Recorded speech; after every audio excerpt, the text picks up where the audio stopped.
So my dear friends, this is our second problem in buoyancy. ഇതൊരു beautiful പ്രോബ്ലമാണ്, അതോടൊപ്പം ഇതൊരു ഫേമസ് പ്രോബ്ലമാണ്. ഫേമസ് എന്ന് പറയാൻ കാരണം അത് യൂണിവേഴ്സിറ്റി എക്സാം ആയിക്കോട്ടെ, KTU എക്സാം ആയിക്കോട്ടെ, കോമ്പറ്റേറ്റീവ് എക്സാം ആയിക്കോട്ടെ, എല്ലാ എക്സാംസിലും ഈ പ്രോബ്ലംസ്, ഈ ടൈപ്പ് പ്രോബ്ലംസ് ഫ്രീക്വൻ്റ് ആയിട്ട് ചോദിക്കാറുണ്ട്. അതാണ് ഈ ക്വസ്റ്റ്യൻ ഫേമസ് എന്ന് വിളിക്കാൻ കാരണം. ബ്യൂട്ടിഫുൾ എന്ന് പറയാൻ നല്ലൊരു കൺസെപ്റ്റ് ഇതിനകത്ത് കിടപ്പുണ്ട്. ഈ കൺസെപ്റ്റുകളൊന്നും മനസ്സിലാക്കാതെ കുട്ടികൾ, മെജോറിറ്റി 99% കുട്ടികളും, മോർ ദാൻ 90% കുട്ടികളും ഈ ടൈപ്പ് പ്രോബ്ലത്തിന് ബൈഹാർട്ട് ചെയ്യാറുള്ളത്. നമ്മളിതൊന്ന് പൊളിച്ചെഴുതുകയാണ്. ആ ബൈഹാർട്ടിങ് എല്ലാം മാറ്റി കൺസെപ്ച്വലി മനസ്സിലാക്കി ഈ പ്രോബ്ലം ഒന്ന് വർക്കൗട്ട് ചെയ്യും. ഇനി അങ്ങോട്ട് ജീവിതത്തിൽ ഒരിക്കലും ഈ ടൈപ്പ് പ്രോബ്ലം നമ്മൾ എന്ത് ചെയ്യത്തില്ല, ഒരു കൺഫ്യൂഷനോടുകൂടി അപ്രോച്ച് ചെയ്യാതെ കോൺഫിഡൻസോടുകൂടി നമുക്ക് ഈ ക്വസ്റ്റ്യൻ എന്ത് ചെയ്യാൻ പറ്റണം, അപ്രോച്ച് ചെയ്യാൻ പറ്റണം. ആ രീതിയിൽ നമ്മൾ പഠിക്കും. വരൂ, എന്താ പറഞ്ഞിരിക്കുന്നത്? A stone weighs 392.4 Newton in air and 196.2 Newton in water. Compute the volume of the stone and its specific gravity. ഒരു കല്ലുണ്ട്, കല്ലിനെ എയറിൽ വെച്ച് വെയിറ്റ് മെഷർ ചെയ്ത്, എയർ വെച്ചാൽ നമ്മുടെ നോർമൽ വെയിറ്റ് ആണ്, true wait of the stone. നമ്മളെല്ലാം എയറിൽ വെച്ചാണല്ലോ എല്ലാം മെഷർ ചെയ്യുന്നത്. അങ്ങനെ എയറിൽ വെച്ച് മെഷർ ചെയ്ത് നോക്കിയപ്പോൾ നമുക്ക് എന്ത് കിട്ടി? ആ സ്റ്റോണിൻ്റെ യഥാർത്ഥ വെയിറ്റ് ആയ ട്രൂ വെയിറ്റ് എത്ര എന്ന് കിട്ടി? 392.4 Newton കിട്ടി. അതേസമയം അതേ കല്ലിന് ഞാൻ എന്ത് ചെയ്തു? വെള്ളത്തിനടിയിലേക്ക് മുക്കി താഴ്ത്തി വെച്ചിട്ട് ഞാൻ എന്ത് ചെയ്തു? അവൻ്റെ വെയിറ്റ് മെഷർ ചെയ്തു. അപ്പോൾ എനിക്ക് എന്ത് കിട്ടി? സ്വാഭാവികമായിട്ട് വെയിറ്റ് കുറയും. കാരണം വെള്ളത്തിനടിയിലേക്ക് മുക്കി താഴ്ത്തി വെച്ചാൽ എന്ത് പറ്റും? ബോയിങ് ഫോഴ്സ് അവനെ സപ്പോർട്ട് ചെയ്തു. കാരണം നമുക്കൊരു വെയിറ്റ് ലോസ് ഫീൽ ചെയ്യില്ല വെള്ളത്തിനടിയിൽ മുങ്ങിക്കിടക്കുമ്പോൾ. അത് കാരണം അവിടുത്തെ ഒരു സ്പ്രിംഗ് ബാലൻസ്, വെയിറ്റ് മെഷർ ചെയ്യുന്ന ഒരു ഡിവൈസ് മെഷർ ചെയ്തപ്പോൾ എത്ര കിട്ടി? 196.2 എന്ന കുറഞ്ഞ വെയിറ്റ് മെഷർ ചെയ്തു. അങ്ങനെയാണെങ്കിൽ ആ സ്റ്റോണിൻ്റെ വോളിയം എത്രയാണ്? ആ സ്റ്റോണിൻ്റെ സ്പെസിഫിക് ഗ്രാവിറ്റി എത്രയാണ്? ഇതാണ് ക്വസ്റ്റ്യൻ. നമുക്ക് ആദ്യം ഈ ടൈപ്പ് പ്രോബ്ലം ഡീറ്റെയിൽ ആയിട്ട് പഠിക്കണമെങ്കിൽ ഈ പറഞ്ഞ രണ്ട് കേസും സെപ്പറേറ്റ്ലി നമുക്ക് വരച്ച് മുമ്പോട്ട് പോകാം. സി, ലെറ്റ്സ് സേ ഫസ്റ്റ് ഞാൻ എന്ത് ചെയ്യുന്നു? ഇവനെ എയറിൽ വെച്ച് ഞാൻ എന്ത് ചെയ്യാൻ പോവുകയാണ്? മെഷർ ചെയ്യാൻ പോകാൻ എന്ന് വിചാരിക്കുക. ലെറ്റ്സ് സേ ഇതാണ് നമ്മുടെ ഒരു സ്പ്രിംഗ് ബാലൻസ്. സ്പ്രിംഗ് ഉപയോഗിച്ചാണ് ഞാൻ എൻ്റെ വെയിറ്റ് മെഷർ ചെയ്യാൻ പോകുന്നത് വിചാരിക്കാം. Okay, let's say this is my spring balance. ഇതാണ് എൻ്റെ സ്പ്രിംഗ് ബാലൻസ് സെറ്റപ്പ് എന്ന് വിചാരിക്കാം.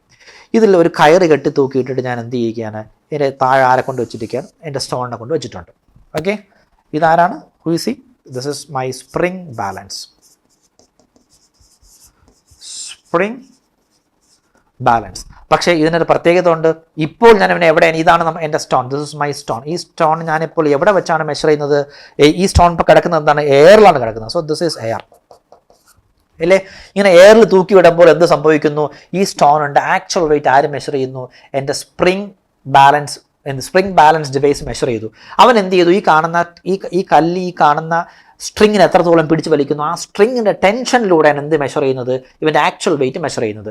അപ്പോൾ T1 എന്ന് പറയുന്ന ടെൻഷനാണ് ആര് മെഷർ ചെയ്തത്? എൻ്റെ സ്പ്രിംഗ് ബാലൻസ് മെഷർ ചെയ്തത്. അതായത് ഇവൻ്റെ എക്സാക്ട് വെയിറ്റ് മെഷർ ചെയ്തു. നമുക്കറിയാം ഇവൻ്റെ വെയിറ്റ് വെർട്ടിക്കലി ഡൗൺവേർഡ് ഡയറക്ഷനിൽ ആക്ട് ചെയ്യുന്നു ഇല്ലേ? ആ വെയിറ്റ് കാരണം ഈ കാണുന്ന കെട്ടി തൂക്കിയിട്ടേക്കുന്ന കയർ സ്ട്രിങ്ങിൽ എന്ത് സംഭവിക്കുന്നു? ഒരു ടെൻഷൻ ഡെവലപ്പ് ചെയ്യുന്നു. ആ ടെൻഷൻ ആര് മെഷർ ചെയ്യുന്നു? എൻ്റെ സ്പ്രിംഗ് ബാലൻസ് മെഷർ ചെയ്തു. അപ്പോൾ ആക്ച്വൽ വെയിറ്റ് T1 ഇവിടെ കിട്ടി. ഇനി നമ്മൾ എന്ത് ചെയ്യുകയാണ്? ഈ കാണുന്ന സ്റ്റോണിൻ്റെ ഫ്രീ ബോഡി ഡയഗ്രം നോക്കൂ. ഈ സ്റ്റോണിൽ ആകപ്പാടെ രണ്ട് ഫോഴ്സുകളേ ഉള്ളൂ. ഇത് കൂടാതെ മൂന്നാമതൊരു ഫോഴ്സ് ഉണ്ട്. ആ ഫോഴ്സിനെ വിളിക്കുന്ന പേരാണ് എന്ത്? ബോയൻസി ഫോഴ്സ്, FB എന്ന് പറയുന്ന ബോയിന്റ് ഫോഴ്സ്. ബോയിന്റ് ഫോഴ്സിൻ്റെ ഇക്വേഷൻ എന്താണ്? Rho GV. ഈ റോ എന്ന് പറഞ്ഞാൽ ഡെൻസിറ്റി ഓഫ് ദ ഫ്ലൂയിഡ് അല്ലേ? നമ്മുടെ എയറിൻ്റെ ഡെൻസിറ്റി എടുക്കുമ്പോൾ നമുക്ക് എത്ര കിട്ടുന്നത്? 1.2 kg/m³ ആണ്. അപ്പോൾ വോളിയവും G ഒക്കെ എത്രത്തോളം വലുതാണെങ്കിലും ഡെൻസിറ്റി വളരെ കുറവല്ലേ? അതുകൊണ്ട് തന്നെ എയറിൽ വെച്ച് മെഷർ ചെയ്യുമ്പോൾ ആ എയർ എക്സേർട്ട് ചെയ്യുന്ന ബോയിന്റ് ഫോഴ്സ് നെഗ്ലിജിബിളി സ്മോൾ ആണ്. അതുകൊണ്ട് നമ്മൾ എന്ത് ചെയ്യുന്നറിയാമോ? ഈ ഫോഴ്സിനെ 0 ആക്കി എടുക്കും. അതായത് എയറിലുള്ള ബോയിന്റ് ഫോഴ്സ് നമ്മൾ എന്ത് ചെയ്യത്തില്ല?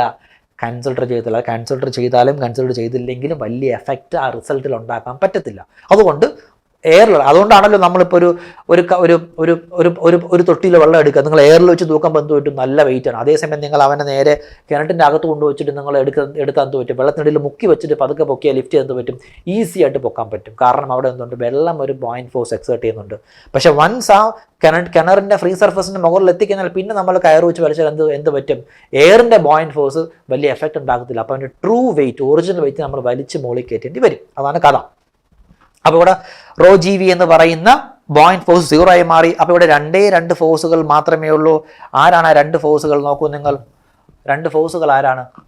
ഒന്ന് അവൻ്റെ വെയിറ്റ്, ശരിയല്ലേ?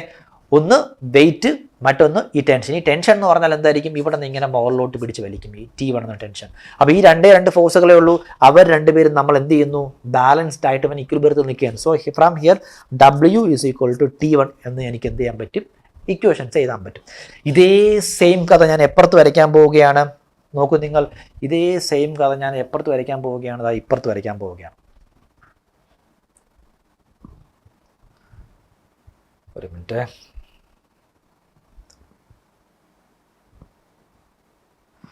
കോപ്പി ആയില്ല. ഓക്കെ, കുഴപ്പമില്ല, നമുക്ക് വരയ്ക്കാം അല്ലേ, അതേപോലത്തെ ഒരു ഫിഗർ തന്നെ നമുക്ക് വരയ്ക്കാം. വരും, സി ഒരു സ്പ്രിംഗ് ബാലൻസ് സെറ്റപ്പ് ഞാൻ എടുത്തു.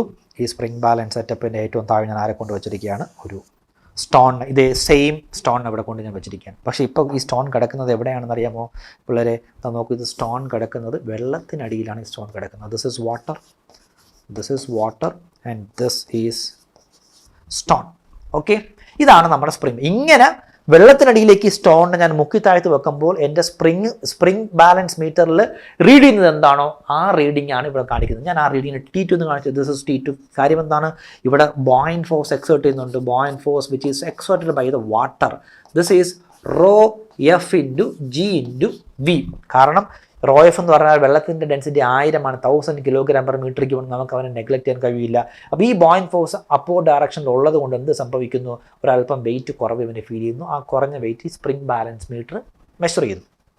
ഇവൻ്റെ വെയിറ്റ് എങ്ങോട്ട് ആക്ട് ചെയ്യും, wait is acting downward direction. ഇവിടെ എന്തുണ്ട്, ഈ കാണുന്ന സ്ട്രിങ്ങിൽ ഒരു ടെൻഷൻ ഉണ്ട്, T2. ഈ T2 ആണ് ആര് മെഷർ ചെയ്യുന്നത്, നമ്മുടെ സ്പ്രിംഗ് ബാലൻസ് മീറ്റർ മെഷർ ചെയ്യുന്നത്. Okay, spring balance meter measure ചെയ്യുന്നത്. ഞാൻ ഇതിനെ മുകളിലോട്ടൊന്ന് വെക്കാം, അല്ലെ ഇത് ഇങ്ങോട്ട് വെക്കാം അല്ലേ. ഇനി നിങ്ങൾ നോക്കൂ, ഇനിയാണ് നമ്മൾ യഥാർത്ഥ കഥയിലേക്ക് പോകാൻ പോകുന്നത്. ഇപ്പോൾ നമ്മളിവിടെ ഒറിജിനൽ വെയിറ്റ്, ഈ കാണുന്ന true weight W is equal to T1 നമ്മൾ ഇവിടുന്ന് മനസ്സിലാക്കി. നമുക്ക് ഇവൻ്റെ ഫ്രീ ബോഡി ഡയഗ്രം വരയ്ക്കാം. നോക്കൂ, ഇവിടെ മൊത്തം 3 ഫോഴ്സുകളുണ്ട്. Weight downward direction, FB upward direction, T2 upward direction. അപ്പോൾ ഇവന് ഇപ്പോൾ ബാലൻസ്ഡ് അല്ലേ? ഇവൻ ബാലൻസ്ഡ് ആണെങ്കിൽ നമുക്ക് അവനെ എങ്ങനെ പറയാം, അപ്പോർഡ് ഫോഴ്സുകളായ FB മുകളിലോട്ടുണ്ട്, പ്ലസ് എടുത്തു, T2 മുകളിലോട്ടുണ്ട്, W താഴോട്ട്. So -W, this is equal to what, 0. നമുക്ക് കണ്ടെത്തേണ്ടതാണ് ഈ കാണുന്ന ബോഡിയിൽ ഈ കാണുന്ന സ്പ്രിംഗ് ബാലൻസ് മെഷർ ചെയ്തിട്ടുള്ള വെള്ളത്തിൽ മുങ്ങിക്കിടക്കുമ്പോൾ ഉണ്ടാകുന്ന കല്ലിൻ്റെ വെയിറ്റ് ഇവൻ മെഷർ ചെയ്തു T2. So this T2 is equal to, ഇത് അപ്പുറത്ത് പോകുമ്പോൾ -W ആകുമ്പോൾ +W, പ്ലസ് FB പോകുമ്പോൾ -FB എന്ന് കിട്ടി. ശരിയല്ലേ? ഇത് രണ്ടും ഞാൻ മെഷർ ചെയ്തു.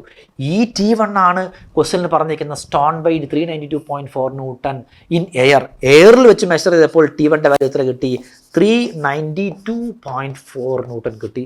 അതേ സ്റ്റോണിനെ കൊണ്ട് ഞാൻ എവിടെ കൊണ്ട് വാട്ടറിൽ വെച്ച് മെഷർ ചെയ്തപ്പോൾ T2 എന്ന് പറയുന്ന അവൻ്റെ വെയിറ്റ് എത്രയെന്ന് കിട്ടി, 196 ആണ് അല്ലേ, 196.2 ന്യൂട്ടൺ കിട്ടി എന്നാണ് ആര് പറഞ്ഞിരിക്കുന്നത്, ഈ ക്വസ്റ്റ്യനിൽ പറഞ്ഞിരിക്കുന്നത്. പക്ഷേ നമുക്ക് കണ്ടെത്താനുള്ളത്, ഇവിടെ മനസ്സിലാക്കാനുള്ളതെന്ന് വെച്ചാൽ വെയിറ്റ് ലോസ് എന്ന് പറഞ്ഞൊരു കൺസെപ്റ്റ് ഉണ്ട്, ഡ്യൂ ടു ബോയൻസി ഇല്ലേ. ഈ സ്റ്റോണിനെ എയറിൽ വെച്ച് തൂക്കി നോക്കിയപ്പോൾ എത്ര കിട്ടി, 392.4 ന്യൂട്ടൺ കിട്ടി. അവനെ വെള്ളത്തിൽ കൊണ്ടുവച്ച് വെയിറ്റ് തൂക്കി നോക്കിയപ്പോൾ എത്ര കിട്ടി, 196.2 കിട്ടി. അപ്പോൾ ഒരു വെയിറ്റ് ലോസ് നമുക്കിവിടെ എന്ത് ചെയ്തു, ഫീൽ ചെയ്തു. ആ വെയിറ്റ് ലോസ് ആരാണെന്ന് കണ്ടെത്തണ്ടേ, അതാണ് ഇവിടുത്തെ കഥ. നോക്കൂ, കൺസെപ്റ്റ് ഓഫ് വെയിറ്റ് ലോസ് പറയുകയാണ്, ശ്രദ്ധിച്ചിരിക്കുക. വെയിറ്റ് ലോസ് എന്ന് വെച്ചാൽ എന്താണ്, ഇവർ രണ്ടുപേരുടെയും ആക്ച്വൽ വെയിറ്റും ഈ കാണുന്ന വെള്ളത്തിലുള്ള വെയിറ്റും തമ്മിലുള്ള ഡിഫറൻസ് ആണ്. ആക്ച്വൽ വെയിറ്റ് എന്ന് പറഞ്ഞാൽ എന്താണ്, T1 ആണ്. വെള്ളത്തിൽ വെച്ച് മെഷർ ചെയ്യുമ്പോൾ വെയിറ്റ് എത്രയാണ്, T2 അല്ലേ. So from here it is T1 minus T2. What is T1? T1 എന്ന് പറഞ്ഞാൽ നമുക്ക് W എന്ന് പറഞ്ഞ് കിട്ടിയിട്ടുണ്ട്. ഞാൻ ആ W അതേപോലെ സബ്സ്റ്റിറ്റ്യൂട്ട് ചെയ്തു. What is T2? T2 means W minus FB. W minus FB. നോക്കൂ നിങ്ങൾ, W ഈ മൈനസ് അകത്ത് വരുമ്പോൾ -W മൈനസും കൂടെ തമ്മിൽ എന്തായി മാറി, +FB ആയിട്ട് മാറിയില്ലേ. നോക്കൂ, ആര് കട്ടായി പോകുന്നു, -W +W കട്ടായി പോയിട്ട് ഈ വെയിറ്റ് ലോസ് എന്ന് പറഞ്ഞ സാധനം ആരാണെന്ന് കിട്ടി. ശ്രദ്ധിക്കണേ, weight loss is equal to FB എന്ന് പറയുന്ന ബോയിൻറ്റ് ഫോഴ്സ് നമ്മൾ പ്രൂവ് ചെയ്തു. ഈ കാണുന്ന വെയിറ്റ് ലോസ് ഉണ്ടാവാനുള്ള കാരണക്കാരൻ അല്ലെങ്കിൽ തന്നെ നമ്മൾ പഠിച്ചിട്ടുണ്ട്, ബോയിൻറ്റ് ഫോഴ്സ് എന്ന് കിട്ടി. അപ്പോൾ weight loss is always equal to buoyant force എന്ന് പറയുന്ന കൺസെപ്റ്റ് നിങ്ങൾ ആരും സാധാരണ കുട്ടികൾ മനസ്സിലാക്കാതെ ബൈഹാർട്ട് ചെയ്തെന്ന് വെക്കും. Weight loss is equal to buoyancy ആണ്. നമ്മളിപ്പോൾ എന്തായി ക്രിസ്റ്റൽ ക്ലിയർ ആയിട്ട് കൺസെപ്ച്വലി നമ്മൾ പഠിച്ചു. ഇനി നമ്മൾ എന്ത് ചെയ്യാൻ പോവുകയാണ്, അതിനടുത്ത് നേരെ ഈ പ്രോബ്ലത്തിലേക്ക് അപ്ലൈ ചെയ്യാൻ പോവുകയാണ്. ശ്രദ്ധിക്കൂ, എങ്ങനെയാണ് ചെയ്യാൻ പോകുന്നത് നിങ്ങൾ ശ്രദ്ധിക്കൂ. നോക്കൂ നിങ്ങൾ, weight loss is equal to FB. എത്രയാണ് ഈ വെയിറ്റ് ലോസ് എന്ന് പറയുന്നത്? ആക്ച്വൽ വെയിറ്റ് ആയിട്ടുള്ള 4 ന്യൂട്ടൺ മൈനസ് വെള്ളത്തിൽ മെഷർ ചെയ്ത 196.2 newton. This is equal to what? F B എന്നാണ് എൻ്റെ അർത്ഥം. ഇവരെ ഡിഫറൻസ് എടുത്ത് നോക്കൂ, നിങ്ങൾ കാൽക്കുലേറ്ററിൽ ഡിഫറൻസ് എടുത്ത് നോക്കൂ. ഡിഫറൻസ് എടുത്ത് നോക്കുമ്പോൾ കിട്ടുന്നത് 196.2 ആണ്. 196.2. This is equal to F B. F B എന്ന് പറഞ്ഞാൽ density of the fluid. F is equal to rho F into G into volume of the fluid displaced. ഇവിടെ ഈ സ്റ്റോൺ എന്താണ്? കംപ്ലീറ്റ്ലി സബ്മർജ്ഡ് ആണ്. കംപ്ലീറ്റ്ലി സബ്മർജ്ഡ് ആണെങ്കിൽ നമുക്ക് എന്ത് വിളിക്കാം? ഈ കാണുന്ന വി ഡിയെ നമുക്ക് എന്ത് ചെയ്യും? സ്റ്റോണിൻ്റെ ടോട്ടൽ വോളിയം ആക്കി എടുക്കാം. So density of the fluid into G into total volume ഇല്ലേ? അല്ലെങ്കിൽ ഇപ്പോൾ തൽക്കാലം ഇപ്പോൾ അങ്ങനെ ഞാൻ മാറ്റുന്നില്ല, അത് നമുക്ക് പിന്നീട് പറയാം. കാരണം ഇവിടെ വോളിയം ഓഫ് ദ സ്റ്റോൺ എന്നാണ് പറഞ്ഞിരിക്കുന്നത് അല്ലേ? അപ്പോൾ നമുക്ക് അങ്ങനെ തന്നെ പറയാം. വാ okay. Rho F into G into V. ഈ വി എന്ന് പറഞ്ഞാൽ ആരാണ്? This is volume of the stone. അതാണ് ക്വസ്റ്റ്യൻ കണ്ടുപിടിക്കാൻ പറഞ്ഞിരിക്കുന്നത്. സോ ഫ്രം ഹിയർ ഇത് 196.2 newton. From here volume of the stone is equal to 196.2 divided by density of the fluid into G. 196.2 divided by density എത്രയാണ്? 1000 ആണ്. G എത്രയാണ്? 9.81 ആണ്. So from here we will get the volume of the stone. Volume of the stone കിട്ടുന്ന എത്ര എന്നറിയാമോ?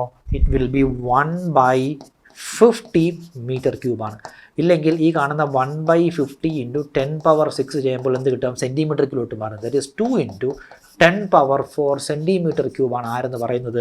നമ്മുടെ volume of the stone എന്ന് പറയുന്നത്. Volume of the stone. First point കണ്ടെത്തി. ഒന്ന് ക്രോസ് ചെക്ക് ചെയ്തോട്ടെ. 2 ഇൻറ്റു 10⁻4 സെൻറ്റിമീറ്റർ ക്യൂബ്. ക്ലിയർ ആണോ? കൺസെപ്റ്റ് ക്ലിയർ ആണോ? ഇവിടെ നിങ്ങൾ പ്രധാനമായി മനസ്സിലാക്കേണ്ടതാണ് വെയിറ്റ് ലോസ്. എയറിൽ മെഷർ ചെയ്യുമ്പോഴുള്ള വെയിറ്റും വാട്ടറിൽ മെഷർ ചെയ്യുമ്പോൾ തമ്മിലുള്ള വെയിറ്റിന് ഡിഫറൻസ് ഉണ്ടല്ലോ, അതാണ് വെയിറ്റ് ലോസ്. ആ weight loss is always equal to എന്താണ്? ബോയിൻറ്റ് ഫോഴ്സ് ആണെന്ന് നമ്മളിവിടെ മനസ്സിലാക്കി. അതാണ് ഇവിടുത്തെ കൺസെപ്റ്റ്, കീ പോയിന്റ്. ആ കൺസെപ്റ്റ് വെച്ചുകൊണ്ട് നമ്മൾ എന്ത് ചെയ്തു? വെയിറ്റ് ലോസിൻ്റെ വാല്യൂ ക്വസ്റ്റ്യൻ തന്നിട്ടുണ്ട്, നമ്മൾ മൈനസ് ചെയ്ത് കൊടുത്തിട്ടുണ്ട്. എഫ് ബിയുടെ ഇക്വേഷൻ നമുക്കറിയാം, rho F into G into V D. ഈ വി ഡി ആണ് കണ്ടെത്താൻ പറഞ്ഞത്. കാരണം ഇവിടെ എന്താണ്? സ്റ്റോൺ കംപ്ലീറ്റ്ലി സബ്മർജ്ഡ് ആയതുകൊണ്ട് V D is equal to V ആയിട്ട് മാറി. So from here we got the value of the stone. ഇനി നോക്കൂ, രണ്ടാമത് പറഞ്ഞിരിക്കുന്നതാണ് compute the volume of the stone and specific gravity. നോക്കൂ, specific gravity of the stone എന്ന് പറഞ്ഞാൽ എന്താ ഉദ്ദേശിക്കുന്നത്? Specific gravity of the stone is equal to density of the stone divide by density of the water അല്ലേ? Density of the stone എന്ന് പറഞ്ഞാൽ ഞാനിപ്പോൾ simply ഇവിടെ എന്താ പറഞ്ഞിരിക്കുന്നത്? ഇവിടെ തന്നിട്ടില്ല. ഡെൻസിറ്റി ഓഫ് ദ സ്റ്റോൺ തന്നിട്ടില്ല. So density of the stone divide by density of the water. Density of the stone കിട്ടി നമുക്ക് എന്ത് കിട്ടും? We will get the value of specific gravity. നമുക്ക് ഈസി ആയിട്ട് കിട്ടും. Weight of the stone is equal to M G എന്ന് നമ്മൾ പഠിച്ചിട്ടുണ്ട്. ഈ വെയിറ്റ് എന്ന് പറഞ്ഞാൽ എന്ത് വെയിറ്റ് ആണ്? ഏത് വെയിറ്റ് എടുക്കും? വെള്ളത്തിലുള്ള വെയിറ്റ് എടുക്കുമോ? എയറിലുള്ള വെയിറ്റ് എടുക്കുമോ? ഇതെന്ന് പറഞ്ഞാൽ ട്രൂ വെയിറ്റ് ആണ്, original weight of the stone which is measured in air ആണ്. ആ weight of the stone is equal to M G ആണ്. പക്ഷെ നമുക്ക് എല്ലാവർക്കും അറിയാം mass is equal to rho V G ആണ്. ഈ റോ ആരാണ്? ഡെൻസിറ്റി ഓഫ് ദ സ്റ്റോൺ ആണ്. So from here we will get the density of the stone, that is W divided by volume of the stone into G ചെയ്താൽ എന്ത് കിട്ടും? We will get density of the stone കിട്ടും. We know the value of weight of the stone in air, that is true weight. എത്രയാണ് value? 392.4 അല്ലേ? 392.4 divided by volume of the stone കണ്ടുപിടിച്ചു, that is 1/50. കാരണം നമ്മൾ SI യൂണിറ്റിലായ എല്ലാ മീറ്ററിൽ substitute ചെയ്യാൻ പാടുള്ളൂ. 1/50 മീറ്റർ ക്യൂബ് ഇൻറ്റു 9.81 കാൽക്കുലേറ്റ് ചെയ്യുക. From here we will get the density of the stone. എത്ര കിട്ടുന്ന ഡെൻസിറ്റി ഓഫ് ദ സ്റ്റോൺ? ഒന്ന് വെയിറ്റ് ചെയ്യണേ. So from here we will get the density of the stone is 2000 kilogram per metre cube. So this is our density of the stone. ഇതിവിടെ substitute ചെയ്താൽ മതി. Density of the stone ആയ 2000 divided by density of water ആയ 1000 substitute ചെയ്യുമ്പോൾ എന്ത് കിട്ടും? We will get specific gravity of the stone, that is 2. So this is the second answer, and this is the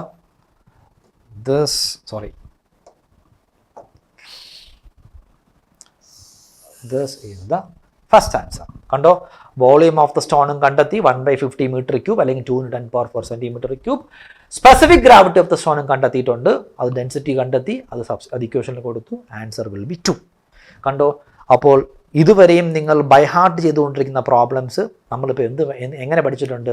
conceptually മനസ്സിലാക്കി പഠിച്ചിരിക്കുകയാണ്. Sir ഇത്രയും സമയം എടുക്കുന്നോ ഈ കുഞ്ഞു പ്രോബ്ലം ചെയ്യാൻ നിങ്ങൾക്ക് ഒരു പക്ഷെ തോന്നും. നമ്മളിപ്പോൾ പഠിക്കുകയാണ് ഇല്ലേ? നമ്മളിപ്പോൾ പഠിക്കുകയാണ്, ഒരു കാര്യം ഏത് കാര്യവും നമ്മുടെ സ്വന്തമാകണമെങ്കിൽ നമ്മൾ എന്ത് ചെയ്യണം? ഒരല്പം എഫേർട്ട് ഇടണം. ഒന്നും വെറുതെ നമ്മുടെ സ്വന്തമാകത്തില്ല. അങ്ങനെ വെറുതെ നമ്മുടെ സ്വന്തമാകുന്നതെല്ലാം നിലനിൽക്കത്തുമില്ല, പെട്ടെന്ന് അതങ്ങ് പോകും. അപ്പോൾ ഇപ്പോൾ ഒരല്പം കൺസെപ്ച്വലി എഫേർട്ട് എടുത്ത് മനസ്സിലാക്കി പഠിച്ചാൽ ഈ പ്രോബ്ലം നമ്മുടെ സ്വന്തം പ്രോബ്ലമായി മാറും. പിന്നെ ഒരിക്കലും ഈ പ്രോബ്ലം നമ്മളെ വിട്ട് പോകത്തില്ല. ഓക്കെ അല്ലേ? എക്സാമിനാണെങ്കിലും ശരി, എക്സാം എല്ലാം കഴിഞ്ഞു നാളെ ഏതെങ്കിലും ഇൻ്റർവ്യൂവിന് പോകുമ്പോഴാണെങ്കിൽ ശരി, ഏതെങ്കിലും കോമ്പറ്റേറ്റീവ് പോയിൻ്റ് ഓഫ് വ്യൂവിൽ എക്സാംസോ ഗേറ്റോ എഞ്ചിനീയറിംഗ് സർവീസോ PSCസോ എക്സാംസോ എഴുതുമ്പോഴാലും ശരി, ഈ പ്രോബ്ലം നമ്മൾ മറക്കത്തില്ല. അതാണ് കൺസെപ്ച്വലി പഠിക്കുന്നതിൻ്റെ ഒരു ഗുണം എന്ന് പറയുന്നത്. എന്തായാലും 4 വർഷം മെനക്കെടണം, ഇല്ലേ? ആ മെനക്കെടുന്ന സമയത്ത് ആവശ്യമുള്ള കാര്യങ്ങൾ, ഏറ്റവും ഇമ്പോർട്ടൻ്റ് കാര്യമെങ്കിൽ നിങ്ങൾ എന്ത് ചെയ്യുക? കൺസെപ്ച്വലി പഠിക്കാൻ ശ്രമിക്കുക. ഇന്ന് ഒട്ടുമിക്ക സ്ഥലങ്ങളിലും കുട്ടികൾക്ക് കൺസെപ്റ്റ് വേണ്ട. കാരണം കുട്ടികൾ കൺസെപ്റ്റ് പറഞ്ഞാൽ അവർ ശ്രദ്ധിക്കുന്നില്ല. കാരണം അവർക്ക് വളരെ പെട്ടെന്ന് ഫാസ്റ്റായിട്ട് റിസൾട്ട് വേണം. അപ്പോൾ ടീച്ചേഴ്സും അതിനനുസരിച്ച് എന്ത് ചെയ്യുകയാണ്? മാറുകയാണ്. അവർ ഈ കൺസെപ്റ്റ് ഒന്നും പഠിപ്പിച്ചു കൊടുക്കാതെ അവർ ഏറ്റവും എളുപ്പ വഴികളിലൂടെ കാര്യങ്ങൾ പറഞ്ഞു പോകും. അങ്ങനെ നിങ്ങളായി മാറരുത്. എൻ്റെ കുട്ടികൾ, ഞാൻ പഠിപ്പിക്കുന്ന കുട്ടികൾ, നിങ്ങൾ കൺസെപ്ച്വലി സ്ട്രോങ്ങർ ആകണമെന്നാണ് എൻ്റെ ആഗ്രഹം. എന്ന് പറഞ്ഞ് കൺസെപ്റ്റ്സ് മാത്രം ഞാൻ പഠിപ്പിക്കുന്നുള്ളതല്ല, എക്സാം പോയിൻ്റ് ഓഫ് വ്യൂവിൽ നിങ്ങൾക്ക് നന്നായി മാർക്ക് സ്കോർ ചെയ്യണമെങ്കിൽ അതിന് നിങ്ങൾ എന്തെല്ലാം കൺസെപ്റ്റുകൾ പഠിക്കണം, ആ കൺസെപ്റ്റുകൾ മാത്രമാണ് ഇവിടെ പഠിപ്പിക്കുന്നത്. ബാക്കിയുള്ള കൺസെപ്റ്റ്സുകൾ മാത്രം പഠിക്കാൻ വേണ്ടി വേറൊരു ചാനലുണ്ട്, നെഗൻട്രോപ്പി ടെക്നിക്കൽ എക്സാംസ് എന്ന് പറഞ്ഞ ചാനലുണ്ട്. അവിടെ ഞാൻ കൺസെപ്റ്റ്സുകൾ പഠിപ്പിക്കുന്നുണ്ട്. ഇവിടെ ഒരു ലിമിറ്റഡ് കൺസെപ്റ്റാണ് ഞാൻ നിങ്ങളെ കൂടുതലും പഠിപ്പിക്കാൻ ശ്രമിക്കുന്നത്. Okay, thank you.